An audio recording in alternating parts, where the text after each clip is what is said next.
اعوذ باللہ من الشیطان الرجیم بسم اللہ الرحمن الرحیم کل ذلك كان سیئه عند ربك مکروها کل ذلك كان سیئه عند ربك مکروها. کل اردو کا کلمہ ہے، سارے کے سارے لکھا بھی ایسے ہی جاتا ہے. ذالکہ اس میں اشارہ ہے وہ جن کا تذکرہ پیچھے ہو گیا ہے. کل ذالکہ سیئہ، اس کی جو برائیاں ہیں، عند ربک، عند پاس، نزدیک، قریب، یہ بھی اردو میں استعمال کرتے ہیں. عند ربک، رب پالنہار، مالک، آقا، شہنشاہ، مربی، منتظم. ربی کا، آپ کے رب، عند ربی کا، آپ کے رب کے پاس، مکروہ، مکروہ ہے، برا ہے. ان امور میں سے ہر ایک کا برا پہلو تیرے رب کے نزدیک ناپسندیدہ ہے، مکروہ ہے.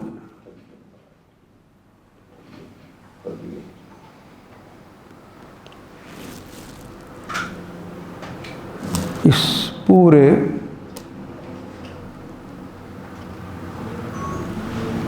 رکوع کی ابتدا ہی سب سے پہلی جو بات کہی گئی وہ رب کی توحید کے حوالے سے، کہ کسی کی عبادت نہ کرنا سوائے اس ایک ہستی کے، اس کے علاوہ کسی اور کی عبادت کر دے اللہ کے نزدیک وہ مکروہ ہے. میں کوئی بات سمجھا سکا کہ نہیں؟ نہیں.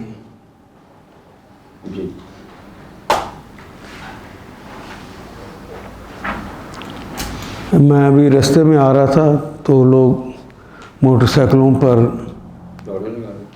دوڑے نہیں لگا رہے تھے، پولیٹیکل ایک ایکٹیویٹی کر رہے تھے احتجاجی. ابھی تھوڑی دیر تک راستہ رکیں گے. ابھی اکٹھے ہو رہے تھے، پولیس بھی اکٹھی ہو رہی تھی. پولیٹیکل ایکٹیویٹی ہو یا مسجد کے اندر کی ایکٹیویٹی ہو، وہ گھر کے اندر کی ایکٹیویٹی ہو یا اپنے کاروبار، منڈی اور بازار کی ایکٹیویٹی ہو، اس سے پوچھے بغیر کی جا سکتی ہے. کہنا کس کا ماننا ہے؟ سوچئے ابھی یہ جو باہر ایکٹیویٹی ہو رہی ہے، 3.5 سالوں میں اللہ کے دین کے نفاذ کے لیے ایک دفعہ بھی آگے بڑھے؟ اپنے ہر معاملے کے اندر ہم سمجھتے ہیں صرف یہ مسجد کے معاملات ہیں. معاشرت کے اندر بیوی کے ساتھ کیا سلوک کرنا ہے، بھائی کے ساتھ کیا سلوک کرنا ہے، بہن کے ساتھ کیا سلوک کرنا ہے، بیٹی کے ساتھ کیا سلوک کرنا ہے، یہ کس سے پوچھ کر کرنا ہے؟ پوچھتے ہیں.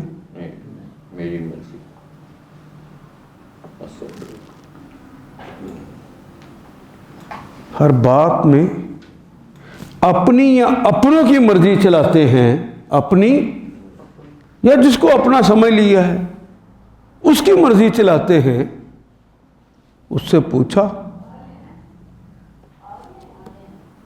اس کا ہر پہلو اللہ کے نزدیک مکروہ ہے، ناپسندیدہ. والدین کے ساتھ نیک سلوک، دوسری بات یہ پڑھی تھی.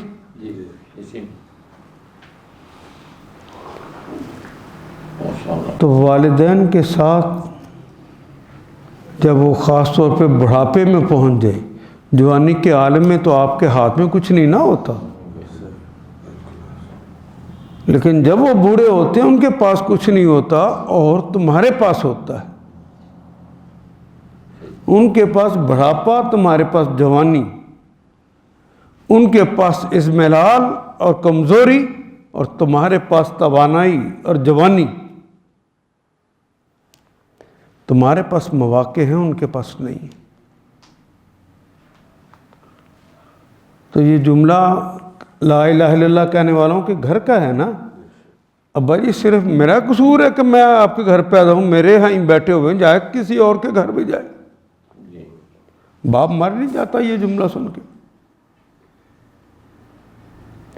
باپ کا کہنا ماننے کا حکم دیا جائے اور وہ اللہ کی طرف سے ہو اور اس کا کہنا نہ مانا جائے. اس کا ہر پہلو جہاں میں گفتگو کرتا جاؤں وہ اللہ کے نزدیک مکروہ ہے. ترکی بترکی باپ کو جواب دینا، ماں کو جواب دینا، حکم عدولیاں کرنا. اور حکم عدولیاں تو ایک طرف رہ گئی، ڈانٹ ڈپٹ کرنا.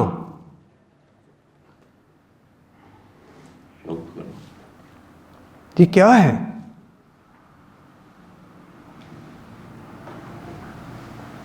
اس کا ہر پہلو اللہ کے نزدیک مکروہ ہے.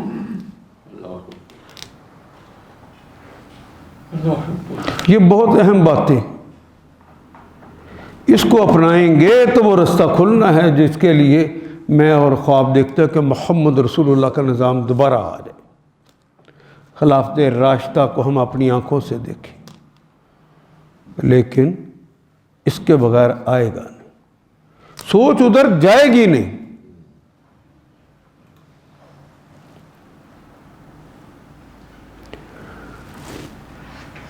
رشتہ دار، مساکین اور مسافروں کو ان کا حق دو. تیسری بات یہ پڑھی تھی.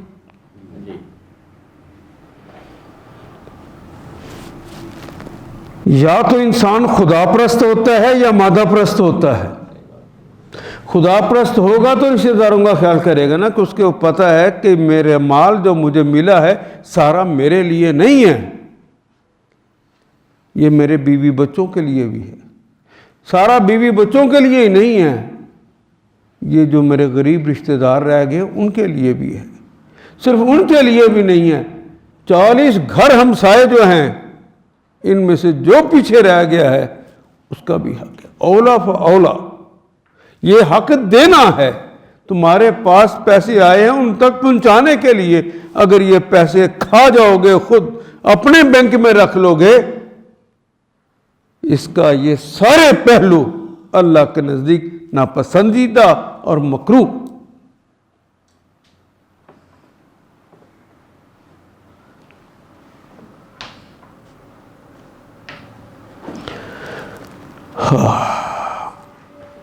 اور ہاں، فضول خرچی نہ کرنا. اس کو 2 جگہ کہا ہے. فضول خرچی کیا ہے؟ فضول خرچی وہاں پہ پیسہ خرچ کرنا جہاں پہ خرچ کرنے سے اللہ ناراض ہوتا ہے، چاہے ایک ٹیڈی پیسہ ہی کیوں نہ ہو. ہم سمجھتے ہیں نا کہ یہ کوئی بہت زیادہ پیسے کہیں لگا دینے کا نام فضول خرچی. ہاں وہ بھی حد اعتدال سے کہیں بھی بڑھ جانا یہ اللہ کو پسند ہی نہیں ہے کسی معاملے میں بھی. لیکن جہاں پیسہ نہ لگانے کا حکم ہو وہاں ایک چھوٹا روپیہ بھی، ایک پیسہ بھی لگانا ناپسند ہے، مکروہ ہے عند اللہ. آپ نے دیکھا ہوگا کہ شادی ہو،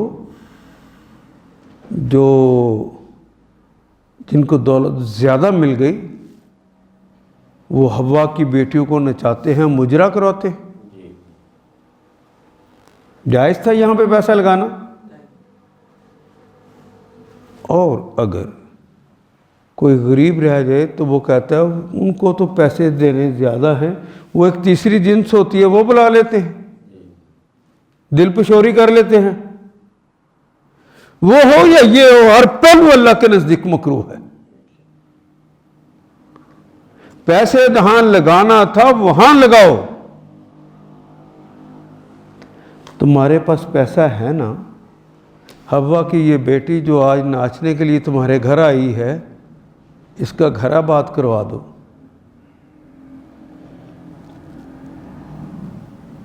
تو یہ شرمناک پہلو جو ہمارے پیشانی پہ داغ لگا ہوا ہے بازار حسن کا، یہ بازار حسن قائم رہے گا کہ ویران ہو جائے گا؟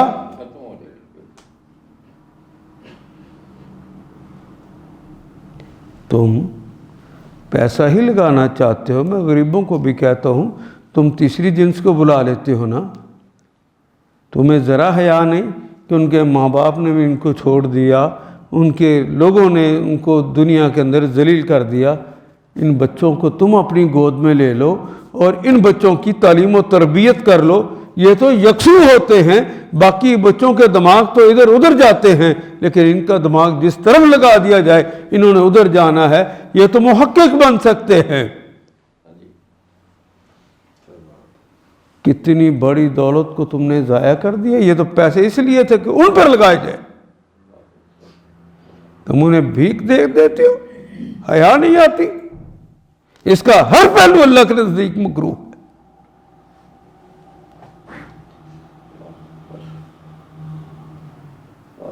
کیا بے بسی ہے کہ ماں باپ نے چھوڑ دیا، معاشرے نے دھتکار دیا،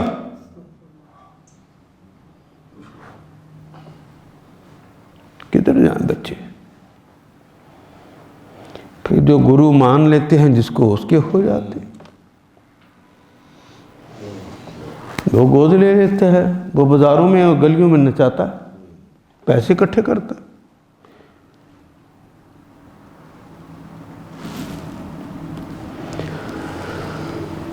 اور فرض کرو کہ تم ان کی حاجت پورا کرنے کے اہل ابھی نہیں ہوئے، تمہارے پاس وہ دولت نہیں آئی کہ تم ان کی ضرورتوں کو پورا کر سکو، تو جواب بھی تو نرم دو کہ جب اللہ انشاءاللہ عطا فرمائیں گے تو میں آپ کی ضرور مدد کروں گا، ابھی تو میں خود انتظار میں ہوں کہ کب میرا اللہ میرا ہاتھ پکڑتا ہے اور میں آپ کی مدد کروں۔ اللہ تمہیں کامیاب کرے، میرے دینے سے پہلے اللہ تمہیں دے چکا ہو۔ اللہ دے سکتا ہے یا نہیں دے سکتا؟ آپ سے زیادہ ان کو دے سکتا ہے کہ نہیں؟ میں نے جتنے لوگ گنوائے ہیں یہ باصلاحیت ہے، مجرا کرنے والی عام لڑکیوں سے باصلاحیت ہے، برباد کر دیا تم نے انہیں۔ وہ اقدام کرنے کا حوصلہ رکھتی ہے، اس کو بڑے کاموں میں استعمال کیا جا سکتا ہے امت کے لیے۔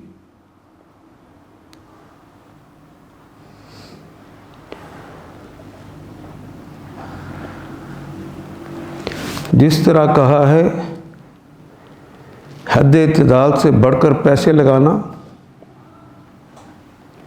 یا جن جگہوں سے منع کیا ہے اس پر ایک پیسہ بھی خرچ کرنا، یہ فضول خرچی ہے، تو فوری طور پہ ساتھ یہ بھی کہہ دیا کہ بخل بھی نہ کرنا، سارے پہلو برے ہیں، وہ بھی برا ہے اور یہ بھی برا ہے۔ کنجوسی اور بخل نہ کرنا، بخیل انسان تنگ دل ہوتا ہے، یہ تنگ دلی نہ دکھانا، اور اس کی صفات یہ بن جاتی ہیں کہ یہ خدا پرست نہیں رہتا، یہ مادہ پرست ہو جاتا، یہ اپنے صرف پیسے گن گن کر رکھتا ہے کہ بینک کے اندر میرے اتنے ہو گئے، بینک اسی پہ خوش ہوتا رہتا ہے۔ اللہ نے یہ کلمہ استعمال گن گن کے رکھتا ہے اور اسی پہ خوش، اس کے یہ سارے پہلو اللہ کے نزدیک مکروہ ہیں، ناپسندیدہ۔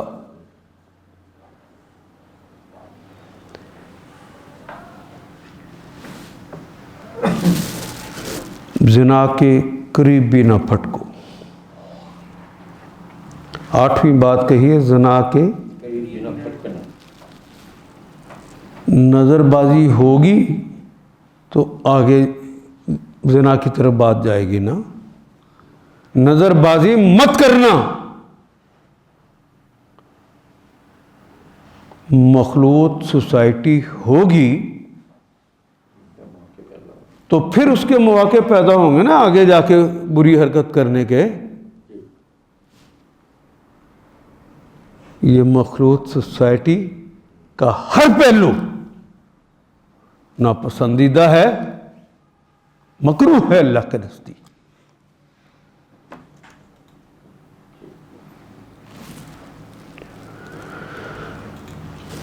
کسی بھی انسان کو یا کسی بھی جان کو، حتیٰ کہ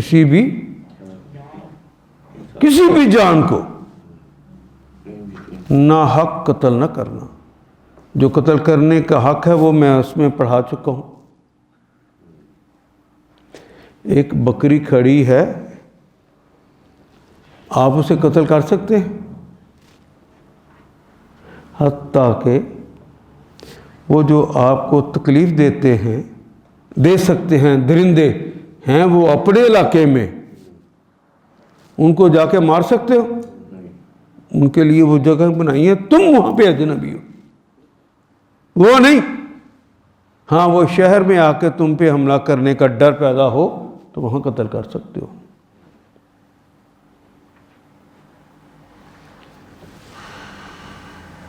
بچھو، سانپ وہ تمہاری ٹیریٹری میں آ جاتے ہیں، وہ تمہیں نقصان پہنچا سکتے ہیں، انہیں تو مار دو. اور اسی طرح کفار کے جاسوس جو تمہارے ملک کو سبوتاژ کرنے کے لیے آئے ہوئے ہیں، ان کی بھی تو مار سکتے ہو. لیکن ناحق کسی بھی جان کو مار سکتے ہو؟ نہیں.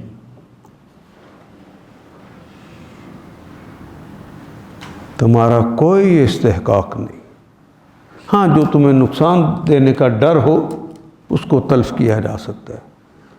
مکڑی آ گئی ہے تمہارے کھیتوں میں، تمہارے اناج کو کھا جائے گی، اسے تلف کرنے کا طریقہ اختیار کرو. مریخی سنڈی آ گئی ہے، چھڑکاؤ کرو. اور میں یہاں پر یہ بھی بات کہوں گا، وہ تو میں نے زراعت کی بات کی ہے، میں گھر کی بات کروں تو اگر امریکی سنڈیاں تمہارے موبائل کے ذریعے تمہارے بچوں میں داخل ہو گئی ہیں تو انہیں بھی تلف کر دو. وہ سنڈیوں کو تلف کرنا ہے، اپنے بیٹے اور بیٹی کو تلف نہیں کرنا، اس کا خیال رکھنا. جس طرح سپرے زیادہ ہو جائے تو صرف سنڈی نہیں مرتی، پودا بھی مر جاتا ہے. اس طرح تمہاری ڈانٹ ڈپٹ کہیں زیادہ ہو جائے، حد سے نکل جائے تو اس پودے کو بھی ساتھ نہ مار دینا.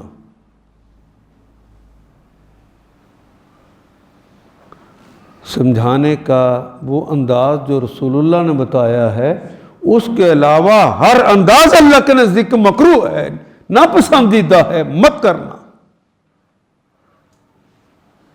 باپ نے بیٹے کو سمجھانا ہو، دوست نے دوست کو سمجھانا ہو، انداز وہی رہے گا جو اللہ اس کے رسول نے بتایا ہوا ہے.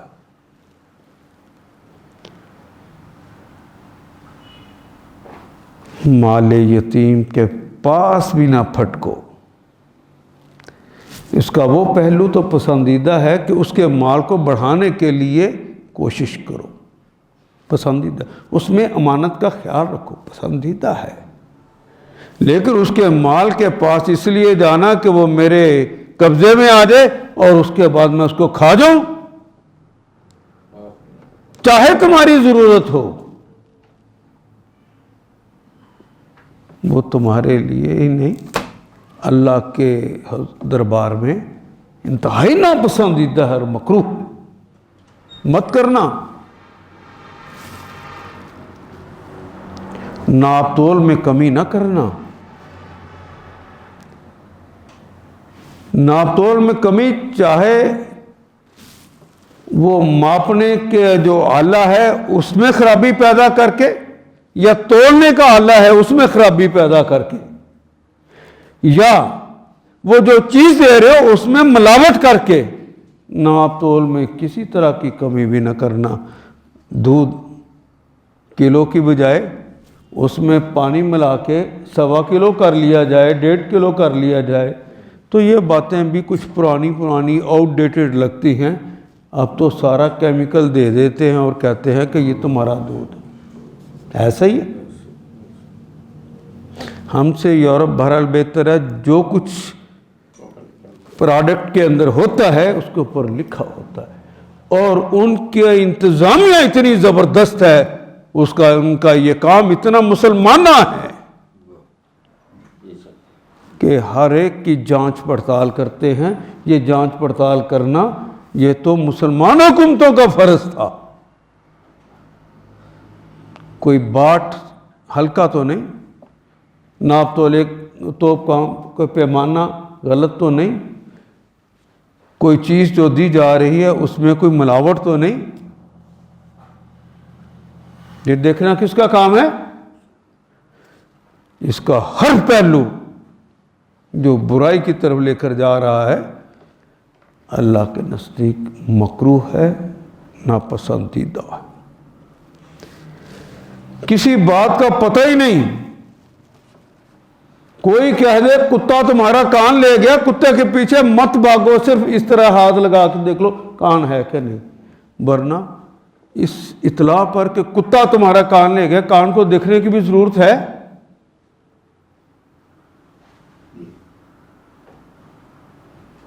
بس یہی کام ہم نہیں کر رہے, تو اللہ کا دین غالب کیسے ہوگا؟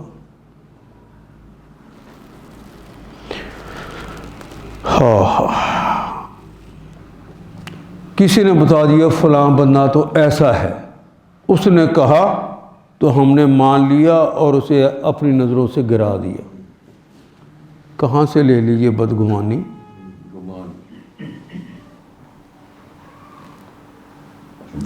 اس کا یہ پہلو اللہ کے نزدیک برا ہے, ناپسندیدہ. کیا کٹ کے نہ چلو. نہ تم دھرتی کا سینہ پھاڑ سکتے ہو, نہ پہاڑوں کی بلندی کو پہنچ سکتے ہو. کیوں ایڑیاں مار مار کر یوں چلتے ہو؟ اچھا, اس میں اس کا ہر پہلو نہیں, اس کا برا پہلو, چاہے وہ باریک سا پتلا سا بندہ چوڑا ہو کے چل رہا ہو, میں نے پوری تفصیل بتائی, اور اس کا وہ پہلو کہ جو اپنے آپ کو منظم رکھنے کے لیے فوجی پریڈ کرتا ہے, وہ اس کا برا پہلو نہیں, وہ اس کا اچھا پہلو ہے. وہ تنظیم کو قائم کر رہا ہے. اس کا برا وہ پہلو وہ اللہ کے نزدیک ناپسندیدہ ہے اور مکروہ. غرور اور تکبر سے پرہیز کرو. یہ ساری چیزیں سمجھا کے کہا ہے کہ ان امور میں سے ہر ایک کا برا پہلو تیرے رب کے نزدیک ناپسندیدہ. ذَلِكَ مِمَّا أَوْحَى إِلَيْكَ رَبُّكَ مِنَ الْحِكْمَةِ وَلَا تَجْعَلْ مَعَ اللَّهِ إِلَٰهًا آخَرَ فَتُلْقَىٰ فِي جَهَنَّمَ مَلُومًا مَدْحُورًا. ذالک مما, یہ جو بات تمہیں سمجھائی گئی ہے نا, اس کے یہ برے پہلو, یہ جو بات سمجھائی گئی عقل یار اس کے خلاف سکھاتی ہے. بے ایمانی کر لو, اکڑ کے چلو گے تو دوسروں پہ روپ پڑے گا نا. ناپ تول میں کمی کر لو, کرو گے تو کچھ بنے گا نا. ذالک مما, وہ سارا جو ہے یہ جو سمجھائی گئی یہ بات, مما من سے, ما جو اس میں سے جو ہے, جو اوہا, اوہا یوں ہی کہتے ہیں, وہی کیا گیا ہے, الیک, آپ کی طرف, اے رسول پاک. یہ ساری باتیں جو آپ کی طرف وہی کی گئی ہیں, الیک کا کس نے کی؟ اوحا الیک، وہی کیا ہے تمہاری سے، ربک، تمہارے رب نے، من الحکمہ، یہ اللہ کی حکمتیں ہیں، وہاں سے اللہ یہ آپ کو ہدایات دے رہا۔ ان کی مخالفت اللہ کی حکمتوں کو توڑنا ہے۔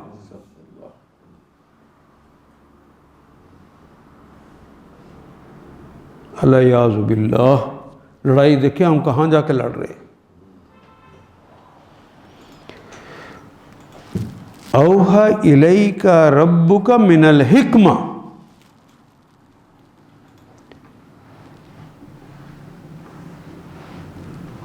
یہ وہ حکمت کی باتیں ہیں جو تیرے رب نے تجھ پر وحی کی۔ یہ صرف حضور کے لیے آرڈر آ رہا ہے کہ حضور کا نام لے کے ایک ایک بندے تک کی بات قرآن حکیم پہنچ گیا آپ کے پاس، محمد رسول اللہ کی ہدایات پہنچ گئی ہیں، یہ اللہ کی حکمتیں تم تک پہنچ گئی۔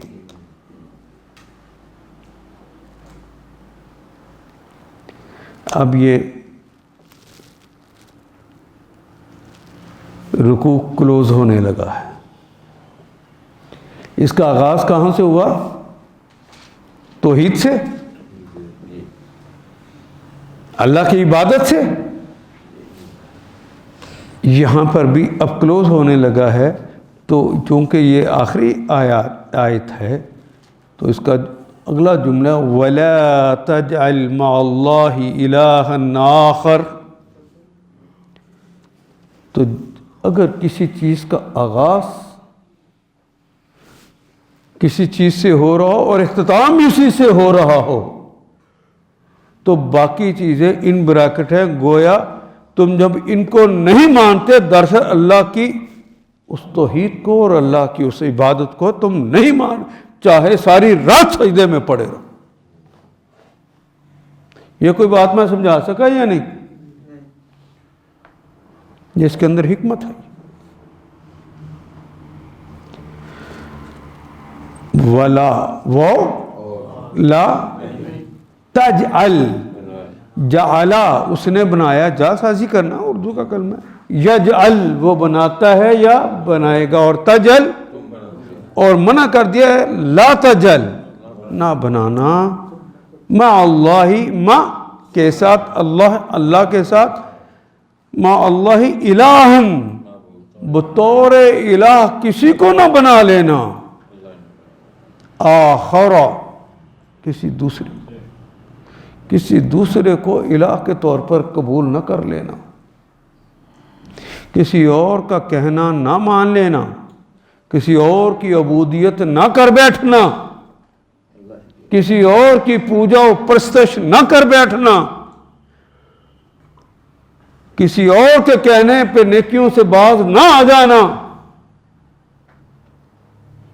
یہ آخری پہلو، اس کو اجاگر کرنے کی ضرورت ہے کہ بس اوقات غیروں سے ڈر کر ہم نیکی کا کام ہی نہیں کرتے۔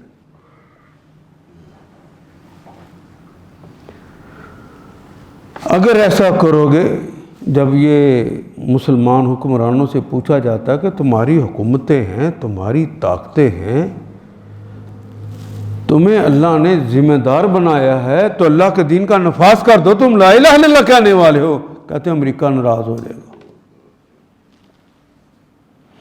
گلوبل ولیج میں ہم رہنے کے قابل نہیں رہیں گے، فنڈامنٹلسٹ کہلائیں گے، دقیانوسی کہلائیں گے، پرانے خیالات کا حامل کہلائیں گے، لوگ ہمیں بیکورڈ سمجھیں گے۔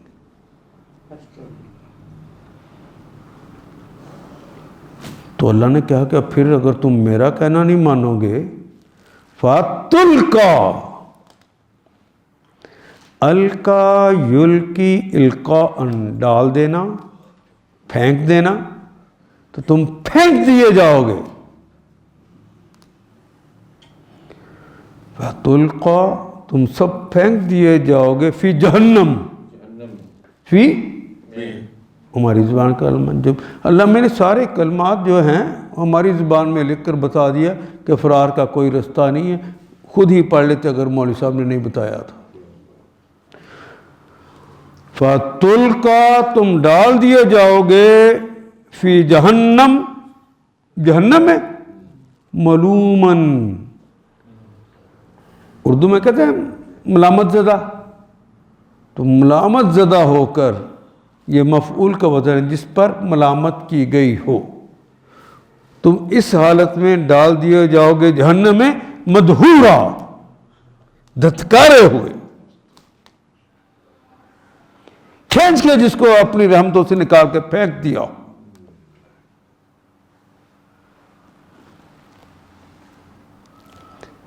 اور دیکھ، اللہ کے ساتھ کسی دوسرا معبود نہ بنا بیٹھو، ورنہ تو جہنم میں ڈال دیا جائے گا۔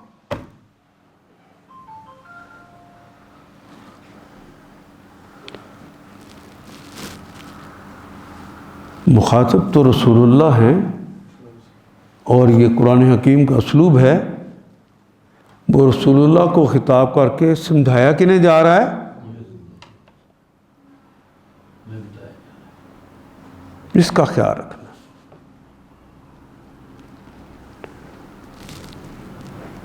ورنہ تو جہنم میں ڈال دیا جائے گا ملامت زدہ اور ہر بلائی سے محروم ہو کر، یعنی جس کو اللہ کی رحمتوں سے دھتکار کر باہر پھینک دیا جائے، کیا بچے گا اس کے پاس؟ جہنم کے علاوہ کوئی اور راستہ رہ جائے گا اس کے پاس؟ قبول ہے جہنم میں جانا، تو یہ 14 صفات ہے، ان کو اندر داخل کر لو۔ اور مزے کی بات، باقی صفات تب آئیں گی جب یہ 14 صفات آ چکی ہوں۔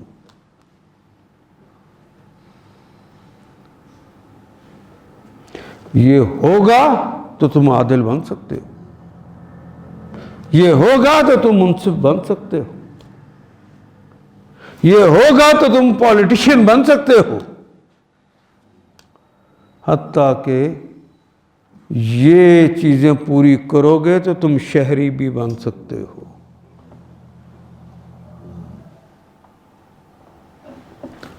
مسلمانوں کی شہریت لینے کے لیے ان چیزوں کا ہونا ضروری،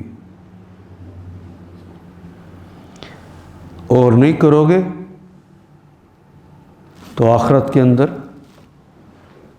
جہنم ہے تمہارے لیے، بھڑکتی ہوئی آگ ہے تمہارے لیے، جس کو رسول اللہ نے کہا یہ نہیں مانا تو متا پرستی کی ہے نا، خدا پرستی چھوڑ کر۔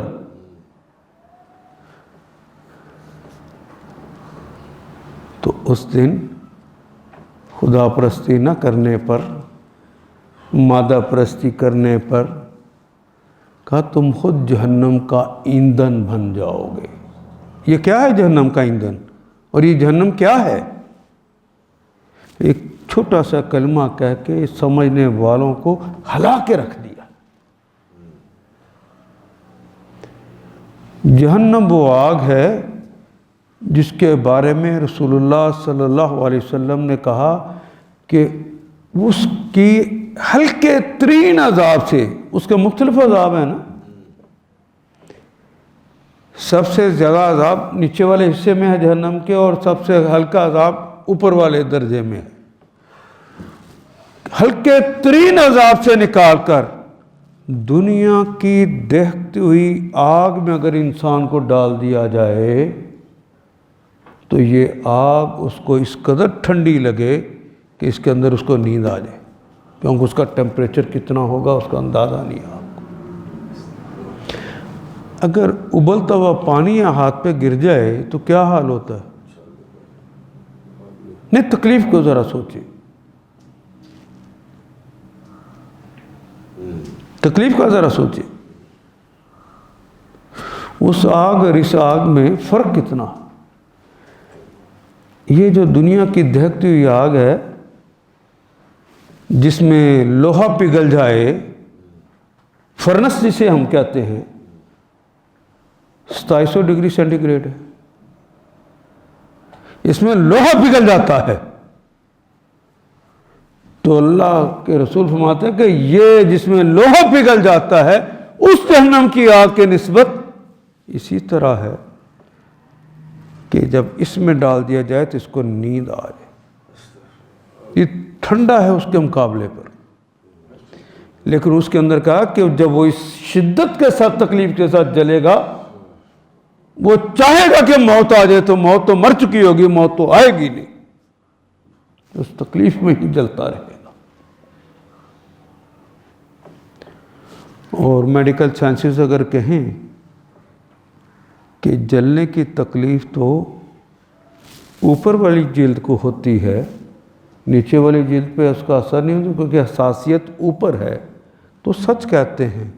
تو قرآن حکیم میں اللہ نے فرما دیا ہم ان کی جلدوں کو بدل کر نئی جلدیں عطا کریں گے تاکہ ہمارے عذاب کا مزہ چکھ سکیں، جس کو چھوڑ کے انہوں نے دنیا کے مزے چکھے۔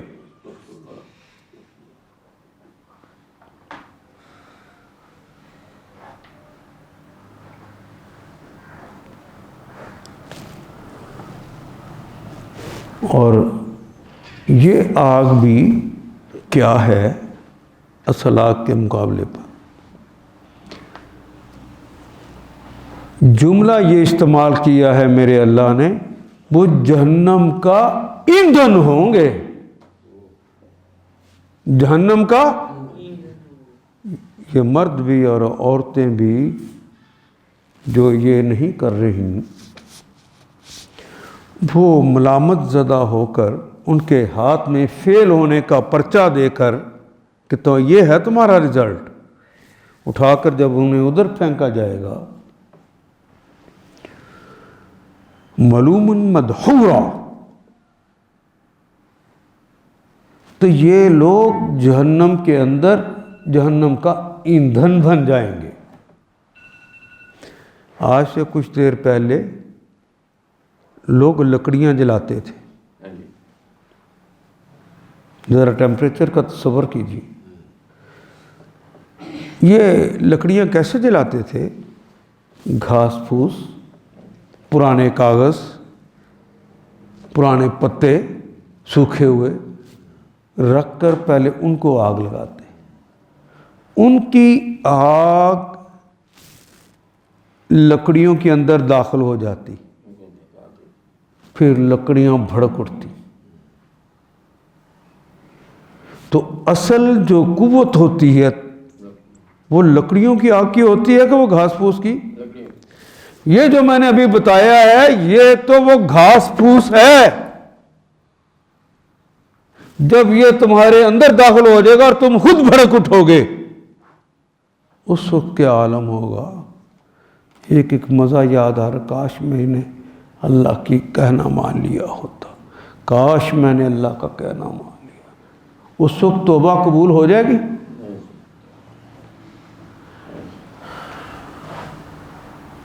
واپس پلٹو، واپس پلٹو، واپس پلٹو، یہی رستہ ہے، کوئی مزہ نہیں ہے۔